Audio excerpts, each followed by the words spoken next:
안녕하세요. 승리한 상가족 여러분, 그리고 강성성경연구원 여러분, 오늘은 스바냐 2장 8절에서 15절 말씀을 하나님의 권위에 교만하게 도전한 이방 나라도 반드시 심판하신다라는 제목으로 함께 말씀을 나누도록 하겠습니다. 오늘 말씀은 지난 말씀에 이어서 계속되는 말씀으로, 지난 말씀에서는 하나님 앞에서 교만했던 블레셋을 어떻게 심판하셨는지를 가르쳐주고, 그 이후에 이제 사방에 있는 나라들을 얘기하는데, 먼저 모압과 암몬 자손에 대해서 얘기하는 것으로 시작합니다. 8절 말씀을 봅시다. 내가 모압의 비방과 암몬 자손이 조롱하는 말을 들었나니 라고 얘기하고 있습니다. 즉 모압과 암몬 자손의 죄가 무엇이었냐면 그들이 비방하고 조롱했다는 것입니다. 그들이 비방하고 조롱했다는 것은 무엇이냐면 그들이 교만했다는 것을 뜻하는 것입니다. 그래서 그들이 내 백성을 비방하고 자기들의 경계에 대해서 교만하였느니라 라고 얘기하고 있습니다. 자, 경계에 대해서 교만했다는 것이 결국은 무엇을 우리에게 얘기하고 있는 것입니까? 하나님께서는 이 말씀을 통해서 모압의 죄가 무엇이라고 얘기하고 있는 것입니까? 바로 이들의 경계, 이들이 하나님의 징계의 몽둥이로 쓰이심을 받으면서도 하나님을 인정하고 하나님 앞에서 그 일을 행한 것이 아니라 하나님의 심판을 자기들의 능력과 권위로 여겼다는 거예요. 자기들의 자랑으로 여겼다는 것입니다. 그래서 자기네들이 주권자가 됐다고 생각한 거예요. 즉 하나님의 주권과 통치를 거절했다는 것입니다. 하나님께서는 하나님의 주권과 통치를 거절하는 모든 행위를 교만한 것이라고 얘기합니다. 교만할 만한 자격이 있는 존재는 다시 한번 얘기지만 하나님 앞에서 있을 수 없고, 하나님이 가장 싫어하시는 죄는 바로 이 교만함이란 것입니다. 이 교만함은 다시 한번 강조하지만 무엇이라고요? 하나님의 통치와 권위를 부인하는 것입니다. 하나님을 인정하지 않는 것이라는 것입니다. 그래서 하나님께서 이들을 어떻게 심판하십니까? 9절 말씀에 그 내용이 나타나고 있습니다. 그러므로 만군의 여호와 이스라엘의 하나님이 말하노라. 내가 나의 삶을 두고 맹세하노니, 하나님께서 거짓이 없고 성실하시고 전능하신 하나님께서 반드시 이루시겠다고 약속하신 그 약속은 이루시는 하나님께서 맹세하여서 말씀하신데, 그것이 무엇이냐면 장차 모압은 소돔과 같은 것이며 암몬 자손은 고모라 같을 것이니라. 하나님께서 창세기 말씀에서 이 소돔과 고모라를 어떻게 하셨습니까? 그들의 죄악에 대해서 심판하셔서 완전히 진멸하셨습니다. 즉 모압과 암몬이 완전히 진멸당하실 것을 말씀하고 있습니다. 찔레가 나며 소금 구덩이가 되어 영원히 황폐하리라. 즉 영원한 황폐가 바로 이들이 당하게 되는 하나님의 심판이시라는 겁니다. 하나님께서 반드시 이 백성에 대해서 이렇게 행하시겠다는 것입니다. 그리고 동시에 무엇이 이루어진가? 이것은 무엇입니까? 모압과 암몬에 대한 심판입니다. 이 심판이 있을 때 무슨 일이 생기냐면, 내 백성의 남은 자들이 그들을 노략하며, 즉 하나님의 백성, 하나님께서 이 모압과 암몬 자손을 들어서 이스라엘 민족의 죄악 때문에 징계하셨고, 이 징계하는 과정에서 모압과 암몬은 하나님의 통치를 인정하지 않고 교만하여서 자신들이 더 힘써 하나님의 백성들을 핍박하고 하나님의 통치를 인정하지 않는 것으로, 하나님의 신이 하나님을 우리의 신이 이겼다는 식으로 하나님을 모욕하고 비방했던 그 모든 것에서 심판의 대상이 되어서, 오히려 심판의 대상이 되었던 이스라엘 민족은 오히려 역전하여서 승리하게 되고, 오히려 이 모압과 암몬은 하나님의 심판을 받게 된다는 것입니다. 이것을 우리에게 분명히 가르쳐주고 있습니다. 그래서 하나님의 심판과 승리, 즉 이 승리는 무엇입니까? 구원의 승리입니다. 이 구원은 항상 동시적으로 오고 있다는 것입니다.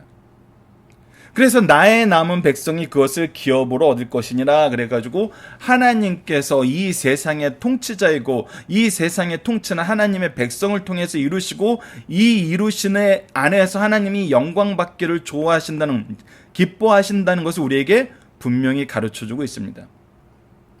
우리는 이 내용을 잘 기억해야 됩니다. 자, 이 내용을 기억할 때 우리가 내 백성의 남은 자들이 그들을 노략하리라고 했던 이 노략과 기업으로 얻을 것이라는 이 기업을 우리는 다시 한번 주의 깊게 봐야 됩니다. 이것이 이 모압과 암몬이 교만하여 져서, 그들의 경계에 대해서 교만하여 져서 행했던 것과 동일한 방식으로 우리가 행하도록 하나님께서 놔두지 않으신다는 것입니다. 우리가 이 부분, 즉 하나님께서 복수하시는 하나님이지만 우리가 스스로 우리가 복수자로 남게 하길 원치 않으신다는 거예요. 여러분은 이 부분은 이스라엘 백성을 통해서 보면 분명히 보입니다. 하나님께서 이스라엘 민족을 애굽에서 이끌어내실 때 이스라엘 민족에 대한 해방의 역사를 하나님께서 직접 이루시고 이스라엘 민족에게는 이 복수의 칼날을 들지 못하게 만드셨어요. 이것을 우리에게 가장 뚜렷하게 열심히 성실하게 보여줬던 한 인물이 있는데 그것이 누구시냐면 바로 다윗이라는 것입니다. 다윗은 철저하게 하나님의 말씀 안에서 하나님의 주권을 인정하고 하나님의 역사를 신뢰하는 삶을 살면서 내가 복수의 칼날을 갈고 복수의 칼날로서 누군가에게 대하는 것을 두려워하고 무서워했어요. 왜? 그것은 한치라도 잘못이 있어서 안 되는 부분인데 이 한치라도 잘못이 있어서는 안 되는 부분에 내 감정과 내 세상적인 지위와 내 세상적인 목표가 있던 것이 아니라 오직 하나님에 대한 하나님의 통치와 하나님의 권위에 대한 인정과 그것에 대한 순종이 있었다는 것입니다. 그래서 자신의 원수들에게도 다윗은 항상 겸손했어요. 이것은 이 사울 왕에게만 있던 것이 아닙니다. 자기의 신하들에게도 동일한 역사가 있었던 걸 보게 돼요. 다윗은 절대 자기의 손으로 원수 갚지 않았습니다. 그렇기 때문에 이 말씀이 우리가 복수하는 복수자로서 세상에 군림하게 된다는 것으로 확대 해석하면 안 된다는 것입니다. 그것은 오히려 암몬과 모압의 잘못을 우리가 반복하게 되는 거예요. 그렇다면 우리의 모습은 어떤 모습일까요? 그것을 볼 수 있는 부분이 바로 11절입니다. 자, 10절부터 꾸준히 11절까지 한번 보도록 하겠습니다. 10절을 보면 그들이 이런 일을 당할 것은 그들이 만군의 여호와의 백성을 회방하고 교만을 했습니다. 자, 하나님의 주권, 하나님께서 이 세상을 구원하기 위해서 선택하신 주의 일꾼들에 대한, 주의 백성들에 대한 회방과 교만이에요. 이것은 무엇에 대한 회방과 교만이냐면 하나님의 통치에 대한, 하나님의 구속사역에 대한 회방과 교만이에요. 그래서 반대적인 의미에서 우리는 하나님의 구속사에 대한 순종과 헌신으로 나아가는 거예요. 그 순종과 헌신의 모습이 뭐냐면 11절에 이 말씀을 이루는데 쓰임받는 것입니다. 여호와께서 그들에게 두렵게 되어, 우리가 하나님의 역사를 얘기하게 되는 거예요. 우리가 사도행전 2장에서 베드로의 설교를 보면은 열심으로 하나님의 뜻을 전하고 예수 그리스도의 복음에 대해서 전하게 되면은 그들이 죄를 발견하고 하나님 앞에 두려워하게 됩니다. 그때 무슨 일이 일어나냐면 회개의 역사가 일어나죠. 그래서 여호와가 그들에게 두렵게 되는데 우리가 쓰임받게 되는 거예요. 하나님의 복음을 전함으로써 사람들이 하나님 앞에 무릎 꿇게 만든다는 것입니다. 그래서 세상의 모든 신을 생각하게 하느니, 그래서 오직 구원하시는 분은, 심판하시는 분은, 구원과 심판을 이루시는 분은 오직 하나님밖에 없음을 인정하게 만들어요. 이방의 모든 해병의 사람들이 각각 자기 처소에서 여호와를 경배하리라. 그래서 이제 우리는 그들을 진멸하고 없애는 데 쓰임받는 것이 아니라 사람들이 각각의 처소에선 여호와를 경배하게 하는 이 복음의 역사에 동참하는데 우리는 쓰임받는다는 거예요. 그래서 우리는 회방하고 교만한 삶을 사는 것이 아니라 헌신하고 순종하면서 겸손한 삶을 산다는 것입니다. 이것은 완전히 다른 삶이에요. 우리가 착각해서는 안 되는 부분이 바로 이 부분입니다. 우리가 짓눌리고 우리가 모욕을 당했던 상태에서 하나님께서 우리를 들어 쓰실 때에는 다시금 복수의 몽둥이로 들어 쓰시는 것이 아니라 하나님의 복음의 역군으로서 우리를 쓰신다는 거예요. 구속사의 능력 있는 일꾼으로 쓰신다는 것입니다. 이것을 우리에게 분명히 가르쳐 줍니다. 그리고 하나님의 통치는 계속 확장되는 것을 보게 됩니다. 12절 말씀을 보면 구스 사람들아 너희도 내 칼에 죽임을 당하리라. 그래서 우리가 다시 한번 간단하게 정리하면 우리가 이스라엘 땅을 이렇게 이 사다리꼴로 보면은 블레셋은 이 서쪽에 있던 사람입니다. 암몬과 모압은 어디 있던 사람이에요? 동쪽에 있던 사람이에요. 구스는 남쪽에 있던 사람입니다. 이 남쪽으로 이어지는 곳이 이제 애굽으로 이어지죠. 그리고 이 아수르는 바로 북쪽을 대표하고 있습니다. 그래서 동서남북의 통치를 얘기하는데 우리가 이 12절에 구스 사람들에 대해서는 우리가 중심사상에서 다시 살펴볼 거지만 이 구스 사람들은 어떤 일을 하였냐면 우리가 에스겔 말씀을 보면 이들이 힘써서 이스라엘 민족을 괴롭히는데 앞장섰다기보다는 이것을 방임하고 이것을 모른 척하면서 이 하나님의 뜻에서 멀어지는 어떤 면으로 보면은 그냥 나는 누구에게도 호응하지 않고 그냥 내 좋은 것, 내 지금의 현재 위치를 지키면서 살래라고 가만히 있던 사람으로 볼 수 있어요. 근데 하나님께서는 이 구스 사람들도 어떻게 해요? 너희도 내 칼에 죽임을 당하리라 라고 얘기하면서 하나님의 뜻에 순종하지 않는 것은 가만히 있는 것과 그 반대적으로 행동하는 것은 모두 다가 하나님의 징계의 대상이 되면 우리에게 분명히 가르쳐주고 있습니다. 여러분들 이 부분은 우리가 가끔 잊을 때가 있어요. 우리가 분명하게 이것은 하나님께서 말씀으로써 우리에게 약속하신 것이고 명령하신 것이고 이 일에 우리가 동참하길 원하는 부분이 있는데 우리는 때로는 이런 것을 내가 아직 할 마음이 없어서 아니면 스스로 할 능력이 없다고 생각해서 아니면은 이것이 반대하는 자들이 너무 무서워서 여러 가지 이유로 이것을 하지 않을 때 우리는 이것은 중립을 지키는 거라고 생각하고 침묵적으로 동의하는 거라고 생각하는데 사실은 어떤 것이냐면 오히려 이것을 방해하는 거에 들어간다는 걸 우리가 다시 한번 말씀을 통해서 여러 가지 선례를 통해서 우리가 기억해야 됩니다. 우리는 사실 다시 한번 얘기하지만 무엇이 교만이라 그랬습니까? 다시 한번 생각을 해봅시다. 교만이라는 것은 무엇이 교만인가요? 하나님의 역사에 대한 신뢰를 하지 않는 것, 인정을 하지 않는 것입니다. 자, 인정을 하지 않는다는 것은 적극적인 대적으로 나타납니다. 신뢰하지 않는다는 것은 때로는 제3자적인 입장에서 지켜보게 만들어요. 어떻게 보면 눈치를 보는 것이죠. 세상이 이기나 하나님이 이기나 보자. 여러분 이것은 때로는 우리들 삶 속에서도 나타나요. 세상이 이기나 하나님이 이기나 보자. 이것은 다시 한번 얘기하지만 이건 하나님을 믿는 것이 아니에요. 믿는다는 것, 신뢰하고 인정하고 의지한다는 것을 얘기해요. 우리가 하나님을 인정하고 의지했다라면은 지켜보겠습니까?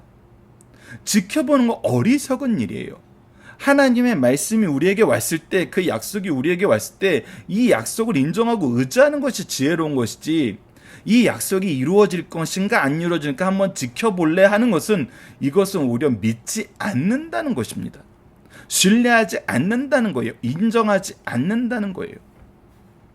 그렇기 때문에 가만히 있는 것도 하나님의 심판의 대상이 된다는 거 우리가 다시 한번 기억해야 됩니다.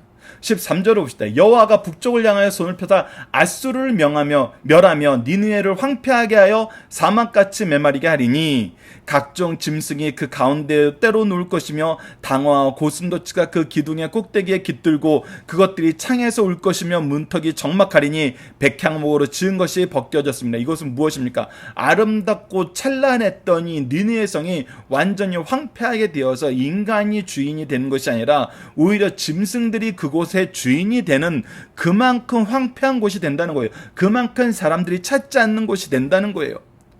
찾을 이유가 없는 곳이 된다는 것입니다. 15절을 봅시다. 이는 기쁨의 성이라 염려할 것이 없이 거주하며 마음속에 이르기를 오직 나만 있고 나 외에는 다른 이가 없더니 라고 얘기했던 것이 무엇입니까? 바로 이것이 교만이라는 거예요.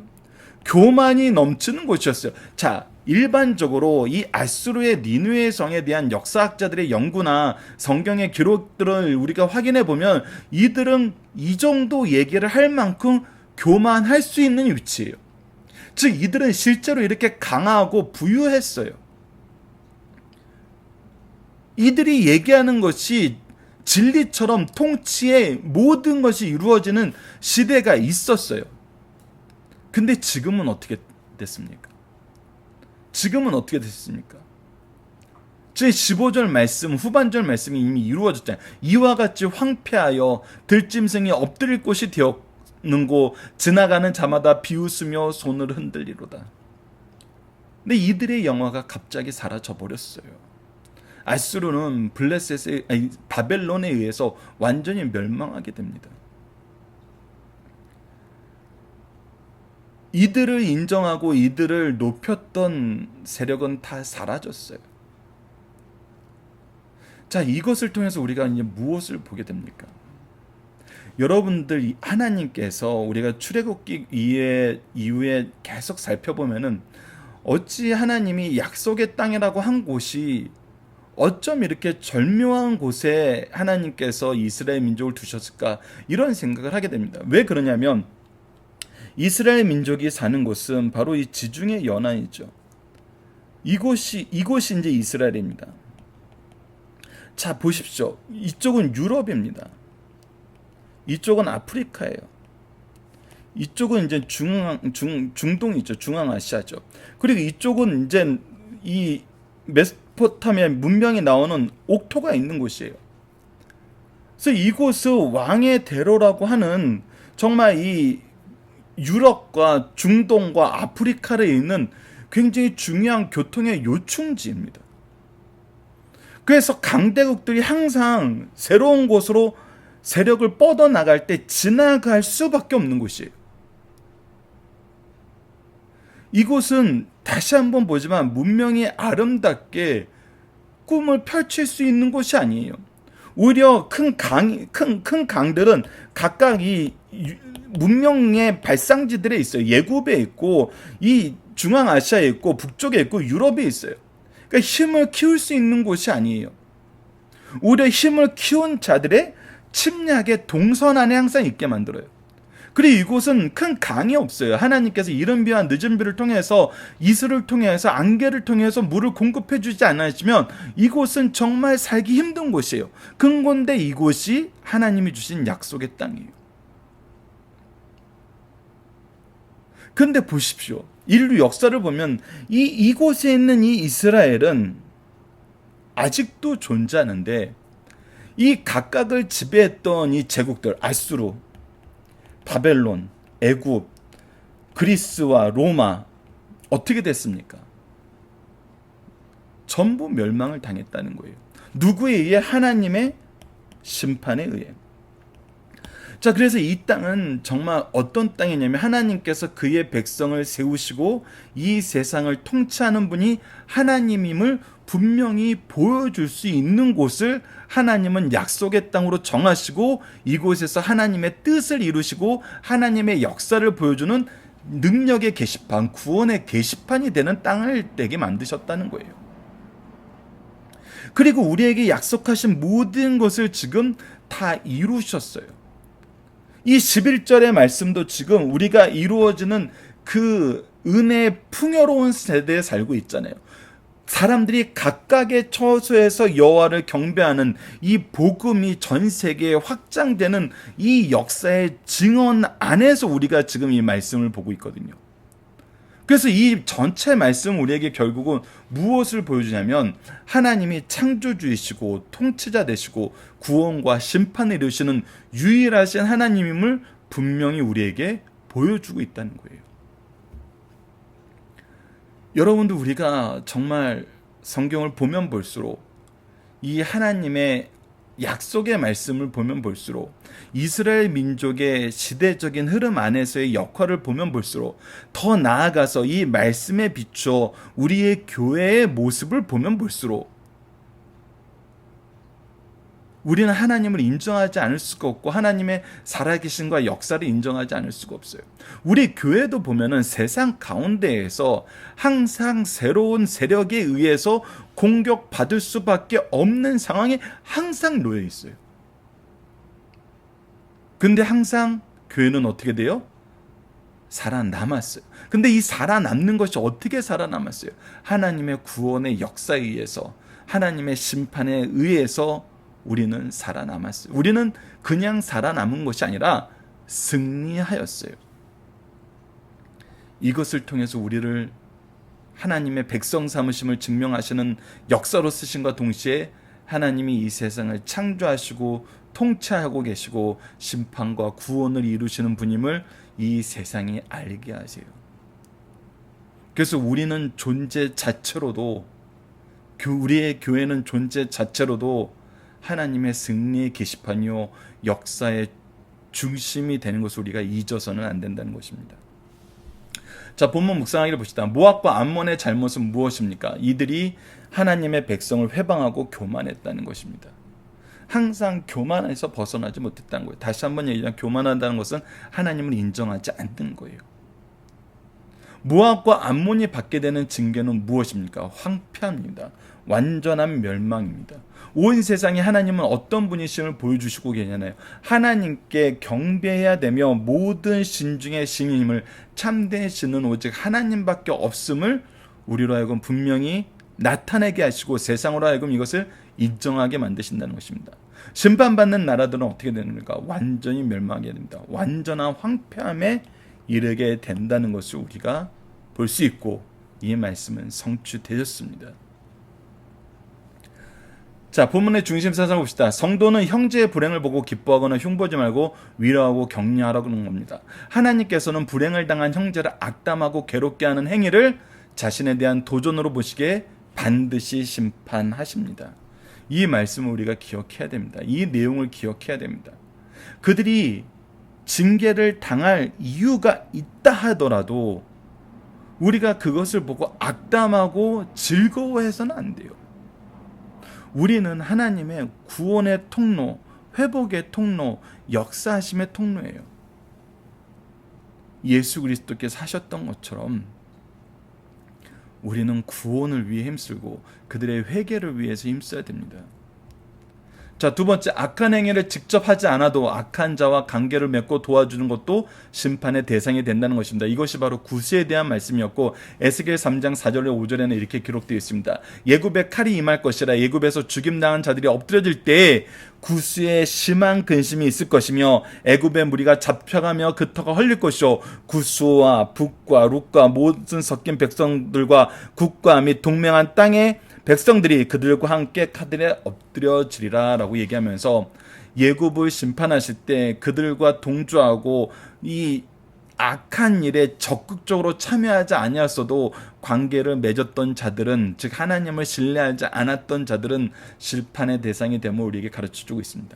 세 번째, 자기의 강함을 믿고 하나님을 모독하거나 교만한 자는 반드시 심판의 대상이 된다는 것입니다. 성경 여러 군데에 이 내용이 기록되어 있습니다. 하나님을 인정하지 않고 하나님 앞에서 교만한 자들은 하나님께서 반드시 심판하십니다. 이사야서 40장 8절과 11절을 보면은 그러므로 사치하고 평안히 지내며 마음에 이르기를 나뿐이라 나 외에 다른 이가 없도다. 이 교만한 마음이에요. 이 교만할 이유가 있다 그래도 이 교만은 하나님께서 인정하지 않으세요. 왜 그러냐면 주권이 하나님께 있음을 인정하지 않는 것과 동일하고 하나님께서 주시기도 하시고 빼앗기도 하신다는 이 사실을 인정하지 않는 것이기 때문이에요.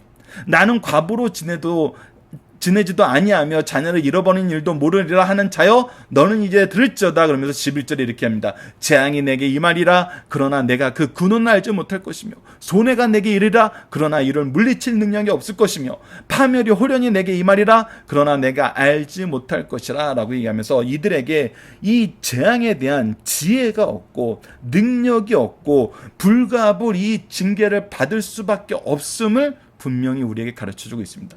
에스겔서 25장 5절도 보시다. 내가 라빠를 낙타의 우리로 만들며 암몬 족속의 땅을 양떼가 눕는 곳으로 삼은즉 내가 주 여호와인 줄 너희가 알리라 라고 얘기하면서 심판이 임할 때, 하나님께서 약속하신 그 심판이 임할 때 이 심판을 통해서 하나님께서 하나님 되심을 스스로 나타내시고 모든 민족이 이것을 보고 인정하게 만든다는 것입니다.